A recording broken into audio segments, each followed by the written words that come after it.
Everyone মোৰ channel আইনাটা ভিডিঅ'লৈ আপোনালোক সকলোকে স্বাগতম জনাইছোঁ। যিহেতু ল'ৰা ছামাৰ ভেকেশ্যন চলি থকা বুলিয়ে কৈছিলোঁ, ক'তো যোৱা হোৱাই নাই কাৰণ বতৰবোৰ বহুত বেয়া আৰু গুৱাহাটীতো চাৰিওপিনে পানী হৈছে, গতিকে ক'লৈকো যোৱা হোৱা নাছিল। ওচৰতে থকা মাহীহঁতৰ ঘৰলৈ বুলি গ'লোঁ এদিন। যিহেতু ল'ৰাই আমনি কৰি আছিলে, এনেকৈ ফুৰাবলৈ লৈ গ'লোঁ। প্ৰথমতে মাহীহঁতৰ ঘৰ গৈ পাই চাহ পানী খাই ল'লোঁ আৰু এতিয়া অকণমান দেৰি এনেদৰে কথা পাতি বহি মেলি ভাত পানীও খাই ল'লোঁ আৰু গোটেইবোৰে এতিয়া ভাবিছোঁ অকণমান ফুৰিবলৈ ওলাই যাওঁ। যিহেতু বাচ্চাবোৰে চিঞৰি আছে অকণমান ফুৰাবলৈ লৈ যাবলৈ, গোটেইবোৰে লগ হৈ উজান বজাৰ পাৰ্কলৈ বুলি এবাৰ ওলাই গ'লোঁ। আৰু আগতে আপোনালোকক এইখন পাৰ্কৰ বিষয়ে মই ভিডিঅ' দি থৈ দিছোঁ। আজি আকৌ আহিছোঁ ইয়ালৈ কাৰণ ইহঁতে আহি ভাল পাই বাবে আকৌ লৈ আহিছোঁ আৰু ইয়াৰে পৰিৱেশটো খুব ধুনীয়া। প্ৰথমতে মই যেতিয়া আহিছিলোঁ ইয়াতে টিকটৰ কোনো ব্যৱস্থা কৰা হোৱা নাছিলে আৰু এতিয়া ইয়াতে টিকটৰ ব্যৱস্থা কৰা হৈছে। টিকট লয় 60 টকাকৈ, 60 ৰুপিজকৈ এজনৰ লয় আৰু 9 বছৰৰ ওপৰৰ সকলো ব্যক্তিৰে লয়। বাকী সৰু বাচ্চাবোৰৰ ইয়াতে টিকট লোৱা নহয়। প্ৰথমতে এনেদৰে টিকট লৈ আমি ভিতৰলৈ বুলি সোমাই গ'লোঁ আৰু আজি পৰিৱেশটো আপোনালোকক দেখুৱাই আছোঁ। বহুত মানুহ হৈছে যিহেতু ছামাৰ ভেকেশ্যনৰ সময়। চব বাচ্চাবোৰক মানুহবোৰে এনেদৰে লৈ আহিছে, মাক বাপেকবোৰে ফুৰাবলৈ অকণমান খেলিবলৈ আৰু সন্ধিয়া সময়ত ইয়াৰে ভিউটো খুব ধুনীয়া হয়। আমি আহিছিলোঁ এয়া 3:30-4টামান বজাত আহিছিলোঁ। ৰ'দটো আছে, খুব গৰমো আছে। এনেদৰে আহিছোঁ আৰু আপোনালোকক সন্ধিয়াৰ সময়ৰ ভিউটো দেখাই আছোঁ।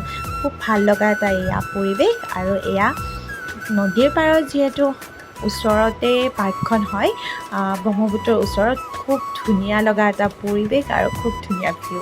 চাওকচোন কিমান যে ভাল লাগিছে। ইয়াৰ জাহাজখন অহা সময়খিনিত মই এনেদৰে অকণমান কেপচাৰ কৰি ৰাখিছিলোঁ কেমেৰাৰে। খুব সুন্দৰ এটা পৰিৱেশ।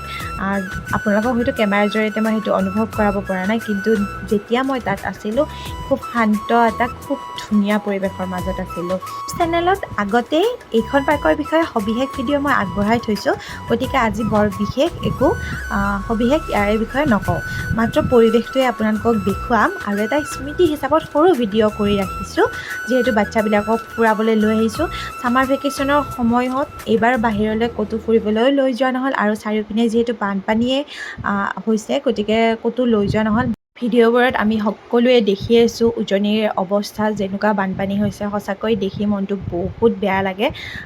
যাব পৰা অৱস্থাততো আমি নাই। যিমানখিনি পাৰোঁ নিজৰ সামৰ্থ্য অনুযায়ী অলপ হ'লেও কিবা সহায় কৰিবলৈ চেষ্টা কৰিছোঁ। তাৰ মাজতে ভিডিঅ'বোৰত চাই সঁচাকৈ বৰ দুখ লগা পৰিৱেশ এটা। সকলোৰে যেন ভাল দিন ঘূৰি আহক, ভগৱানৰ ওচৰত তাৰে প্ৰাৰ্থনা কৰিছোঁ। আৰু এয়া সন্ধিয়াৰ পৰিৱেশটো আৰু এইখিনি ঠাইত বহি যে খুব ভাল লাগে কাৰণ খুব ধুনীয়া বতাহ আহি আছিলে আৰু পৰিৱেশটো খুব এটা শান্ত পৰিৱেশ। সন্ধিয়া সময়খিনিত ইয়াতে আহি অকণমান সময় বহিলে মনটো সঁচাকৈ খুব ভাল লাগে। যিহেতু নদীৰ পাৰত হয়, আপোনালোকক আগতেও কৈছোঁ নদীৰ পাৰত বহিলে সঁচাকৈ খুব ভাল লাগে। ব্ৰহ্মপুত্ৰৰ ওচৰতে যিহেতু পাৰ্কখন হৈছে, খুব ভাল লগা।